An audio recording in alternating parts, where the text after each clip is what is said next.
Welcome to Premier League predictions for round 11. Last one before the international break, Mikey. Looks like I'm in need of a rest because I only got 2 outcomes of the 10 last time. You grabbed yourself 5, which is passable, isn't it? You're 50% there. So that's a 5-2 win for you, Mikey. Puts you 71-67 up on the cumulative. And the week to week, you are 6-4 up. So I don't know, you're stamping your marker down. I could really do with a win today to go into the international break feeling more confident. Welcome. Good afternoon. Thank you, Ben. Yeah, I needed that. I think it would have been 3 defeats in 3 weeks otherwise. A solid performance, but definitely not spectacular. Maybe a difficult week to predict that one. Yeah, it's sort of like a Mick McCarthy type win, steady but not spectacular. There you go.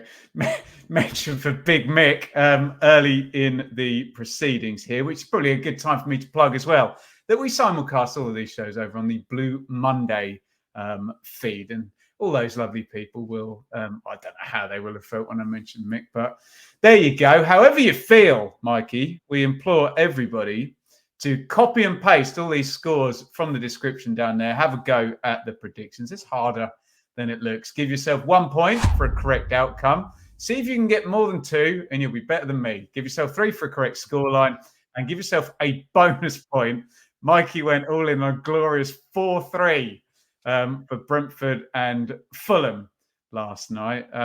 Nearly, Mikey, and this is as good as a mile away, but get involved in the comments and we will start you off with last week's heroes, and they're not Brentford, they're Bournemouth, because neither of us had Bournemouth beating Manchester City. Bournemouth head to the G-Tech for a tricky trip to Brentford. Yeah, I think we have to start with Bournemouth, don't we? One of the results of the season and one of the results of AFC Bournemouth's entire history, ending that long unbeaten run of Manchester City. If you remember, Ben, I was toying with the idea of going for Bournemouth. I think that you were as well pre-show, but then you went with Man City. So we kind of knew something was potentially in the offing, but neither of us were brave enough to put our balls on the table and go for Bournemouth to win. I don't. That's not a saying, is it? But here we are. No, but it's definitely not getting edited out. But yeah, what a win for Bournemouth. I really like that front 3 of theirs. Front 4 even, with Semenyo, Tavernier, and then Cliver behind Evan Nilsson, who's really found his feet in recent weeks. He didn't think twice about that finish, did he? Just threw himself in there and directed the cross into the bottom corner. Brentford went for a different approach at Fulham on Monday night, didn't they? They scored against the run of play and then just defended for their lives, really. They brought Brian Burmo off pretty late in the game, and yeah, it didn't work out for them in the end. Fulham we'll get to them. They were decent and I think deserved that win, but Brentford are a much better side at home, and they're unbeaten in their 7 Premier League games against Bournemouth. Actually, no, sorry, unbeaten in their last 7. They've never lost in the Premier League to Bournemouth. I expect them to continue that here, but I'm going to back Bournemouth to get a decent away point here. I'm going for Brentford 2, Bournemouth 2. Yeah, that's a scribble for me. I've got both teams to scoring draw, trying to pay respect to Brentford's brilliant home form and respect to Bournemouth's brilliant win. Which side am I going to fall on then? Okay. Let's go with Bournemouth. They're the hot hand, aren't they? So I will shave a goal off Brentford from your prediction. And would that be like a first home defeat of the season for Brentford? Probably would be. I haven't looked that one up. But I know they're very good at home. But I'll go for a home defeat here. Brentford 1, Bournemouth 2. And I'll move on to a Roy Hodgson derby here. It's Crystal Palace versus Fulham. Palace could have gone under at Wolves, couldn't they? Rescued themselves. They could have won it at the end, to be fair. But, and we'll talk about this with reference to another game. I think keeping teams at arm's length and not losing away games to teams in the bottom 3 is still a decent enough result, isn't it? Are they going to get something in this one? Oh, I'm really conflicted on this one. You've already taken a draw, so I don't feel too bad throwing up 2 fingers and taking a draw. I'm not going to put my balls on the table, though, Mikey, but I am going to go 1-1 and be very, very boring here. Palace 1, Fulham 1. Yeah, maybe I'm still high on Fulham's win over Brentford, but I'm going to go for another Fulham 2-1 win here at Palace. Palace, just not the same team without Eze. He might be back for this one. We don't know yet, but yeah, they're not quite the same going forward without him. And I'm still not sure on Lacroix at the back.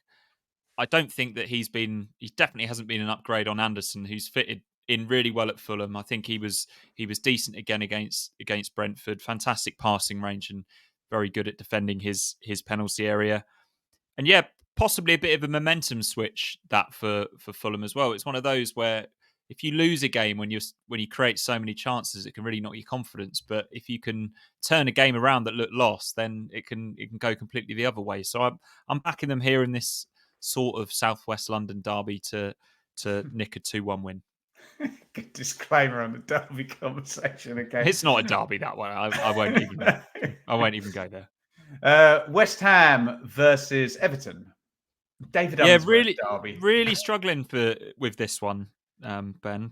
West Ham were so poor at Nottingham Forest, and Fabianski pulled off a couple of amazing saves. Mikey. There was a red card, yeah, but that was coming just losing control of Nottingham Forest counter attack, and yeah, just flying in, just poor discipline across the pitch from them. Everton did lose at Southampton, but I thought they were a little bit unlucky from what I saw. Yeah.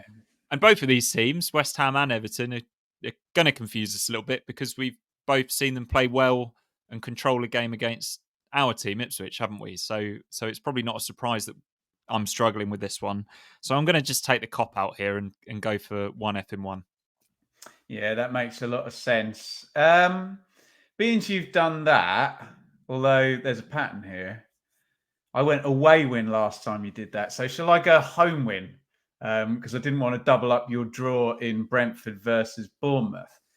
Oh, do I really want to go home win? I don't think I do. I do think the draw is very, very likely in this game. But I'll play tactically and I'll take West Ham. I'll take the home win. And should we go for another 1-0? Should we go back-to-back 1-0 defeats for Everton, which even though I don't see them getting horribly close, would kind of pull them back in to the bottom three picture. West Ham 1, Everton 0. Speaking of the bottom three picture, look at this one. Wolves versus Southampton. And one of us has got to do it, and it's going to be me. I'm going to back Southampton just purely because Wolves are still without the win, aren't they? And I think Gary O'Neill could possibly lose his job if he loses this game, because we kind of set it up, Mikey, that they had difficult fixtures and then it was going to even out because they were going to play Palace and then they were going to play Southampton. Well played, Saints. They got the first win. It was pretty on a knife edge, wasn't it? But I think this could be significant, and I'll play for a bonus point into my ridiculous prediction. I'm going to go Wolves 2, Southampton 3. Wowza. I was expecting a draw to be the popular result here, because obviously that would benefit us, wouldn't it? Wolves have won their last 5 games against Southampton, Ben, for what that's worth. They do leak goals, but Southampton don't score very many. And I just think Wolves are just a slightly better team than Southampton. So I'm going safe here with a 2-1 home win for Wolves. There we go. And you are up first. Ooh, interested to see what you do with this one. Brighton versus Manchester City. I think you're definitely going to have Brighton scoring. I think you might have Man City dropping points, but we're going to find out right now. Yeah, this is an interesting one, and I really wasn't sure which way I was going to go.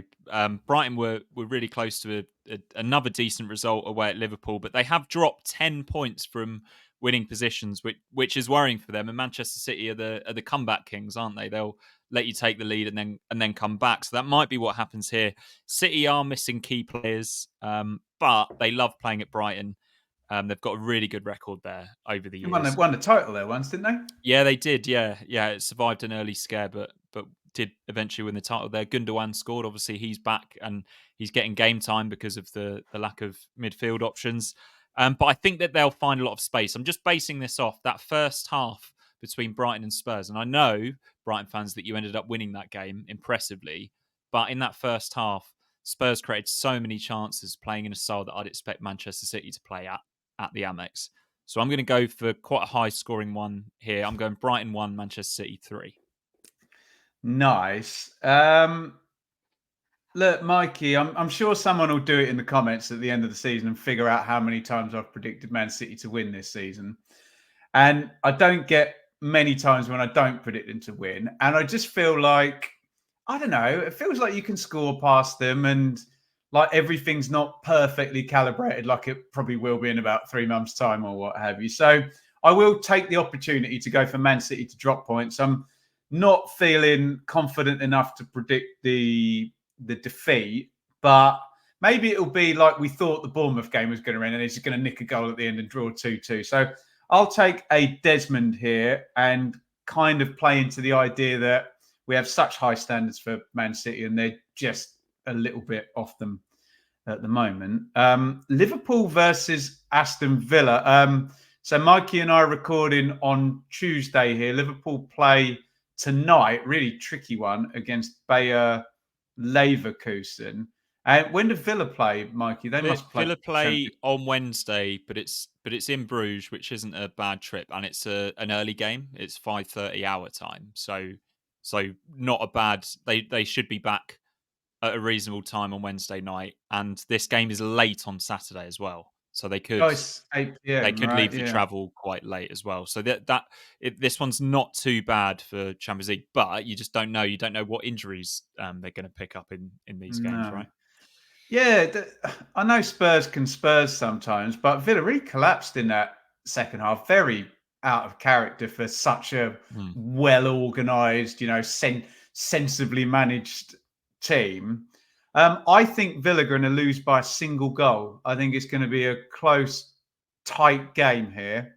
So I'll take Liverpool and I'll take 1-0, Mikey. Yeah, that's a scribble for me. That's annoying because I think that is a sensible choice because you kind of expect Emery to get them really organised in this game and not make the same mistakes that they made in the second half. All right then, I'm still going to back Liverpool here. I'm going to go for the 2-1 win here for Liverpool. I expect a reaction from Villa, but I think Liverpool slightly too strong, especially at home. Manchester United versus Leicester, which will be the last game before Ruben Amorim takes over. Yeah, Ruud van Nistelrooy's last game in charge, and he'll hope it goes the same way as his first game in charge, which was against Leicester in the Carabao Cup. Yeah. They won that one 5-2, didn't they? Quite a chaotic game. I know Leicester didn't have their best team out, but still quite impressive in that game. But they were so disjointed against Chelsea, Ben. I don't think I've ever found a game easier to fall asleep in front of than the first half of that Manchester United Chelsea game. It was just the perfect cadence, perfect volume of commentary, and all of that. But they still could have won that game, Manchester United. Bruno Fernandes had that big chance at the end. Leicester have been tough opponents for everyone without being brilliant. I think this could be another chaotic game like the Carabao Cup game. So I'm going to go for a bonus point here. I'm going Manchester United 4, Leicester 2. It's brilliant. Absolutely brilliant. I just wonder, Mikey, the whole fresh start paradigm and new manager bounce and things of that nature. Does it almost start in this game before, although there's an international break, so whether it starts in the training, whether I think it's a bit of a clean break, this one. Yeah. Okay. In which case, can I give Leicester a point? Can I have them going to Manchester United and getting a draw and the kind of does it really class as the Eric Ten Hag era? Still, it's his team, isn't it? Kind of fairly middling, not winning a home game against the team I should be beating. I don't know. Maybe I won't. Maybe I'll back Manchester United by a single goal. Feels like I often overestimate Manchester United, though, doesn't it? I'm going to do it again, and I'll fall on my sword. Manchester United 2, Leicester 1. And let's talk about third place, Nottingham Forest. And I said earlier on today, I was doing something. I said Chris Wood will have a point to prove, but apparently he scored a hat-trick against Newcastle last season. So I think he's already proved that point well and truly. How can you back against Forest at the moment? I thought, foolishly, Mikey, at the weekend, They've been so great. They'll draw against West Ham, won't they?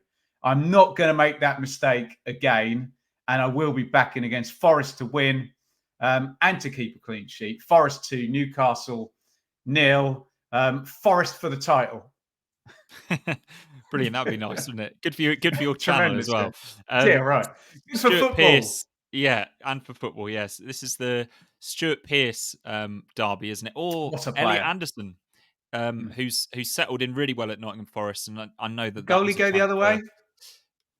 Yeah, I think so. But that was definitely a transfer that didn't sit particularly well with the Newcastle fans, that one. No. But yeah, Forest, as you say, up to third. What a season so far. Part of me wants to back them, but Newcastle, I mean, I've got them wrong 2 weeks in a row.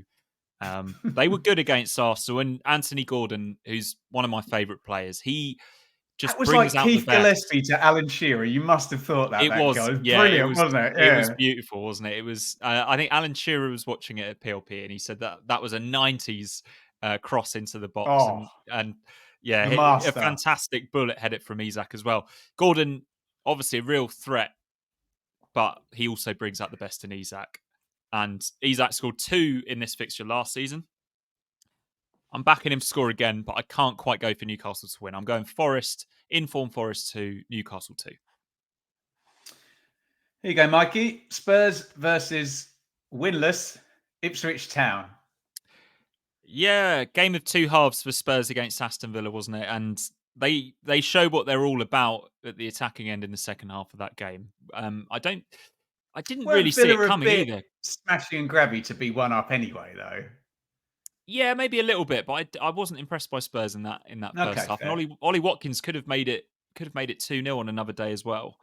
But they've got so much pace and so much like intelligent movement in this team, and I just worry about Ipswich's midfield against the likes of Sarr. Bentancur and Morsey are going to go to war with each other, and Kayusti is going to have to be on his game against Sarr because he covers so much ground and does so much good work for them. And then obviously we know all about Spurs' attacking options, and Kulusevski now playing through the middle. That seems to have unlocked something for them. But they're possibly still missing Mickey van der Ven, so Liam Delap will probably be licking his lips with the idea of going up against slightly slower centre-backs that he can battle with. Ipswich were unlucky and so close against Leicester. I think just a really good performance is important here. I don't think many people are expecting a result, and I'm not going to predict one because let's face it, hasn't worked for me yet this season. So I'm going to go for Tottenham 3, Ipswich 1. It's a scribble for me. I think Ipswich will score. I think Tottenham go behind. I think I was listening to James Richardson earlier on today, and they had some stat about how often Spurs do go behind. I'm not saying they're going to go behind, but I do think Ipswich can score. But their pressing is so exaggerated, isn't it? Spurs, and you just when you saying Kulusevski, Johnson, Son Heung-min and Solanke, Mattis, it's very concerning. So I could come down to a 2-0, or I could, if my team's going to lose, I could take a bonus point here and go up to a 4-2. I'm going to go up to a 4-2, and maybe Liam Delap will get a couple of goals, and we can feel good about that. But Kieran McKenna he'll be playing this one in the dressing room, Ben, before the game. Look at these two Ipswich fans on YouTube backing against you. I love you. Me too. Yeah, play that bit. That's all you need to play. But yeah, Tottenham 4, Ipswich 2. Sorry. And I'll move on to Chelsea versus Arsenal. And Chelsea are above Arsenal in the table, Mikey. Yeah. Get an agenda about that one, Mikey. Deary me. They're going to get some. I always back Arsenal, don't I? But Chelsea, are my not guilty pleasure now. And Arsenal go to Inter on Wednesday. That's a hard old game, isn't it? They're going to be in bother, aren't they, if they don't win this game in terms of the title race? Especially we've backed. Did we both back Liverpool to win? I think we did, didn't we? Yeah. Oh, Arsenal dropped more points. That game where Kanu scored a hat-trick, was that 3-3 or was that 3-2 to Arsenal? 3-2 to the Arsenal, yeah. You're such a nerd, Mikey. I knew you'd know that. I was hoping it was going to be 3-3 and I could just call a 3-3 for Just do not it. irrelevant reasons. Go on then. I'll call a 3-3, and for the Sunday game and the last one before the international break to be massively entertaining, Chelsea 3, Arsenal 3. Say something more sensible, Mikey, please. Yeah, I'm going Chelsea 2, Arsenal 1. Whoever loses So this I've game got is out of Arsenal the title losing. race. Yeah, I just fear for Arsenal. I mean, you talked about needing this international break, Ben, to recalibrate. I think Arsenal need it even more, especially with the news that Edu's moving on as well. It's just constant bad vibes coming out of the club at the moment, which is a shame because they were in such a strong position going into this season and a lot of people's title favourites. But yeah, they need this international break, but probably not as much as they need 3 points in this game. This could turn their season around again if they get the points from this game. But yeah, I do fear for Arsenal. I'm going for a narrow Chelsea win.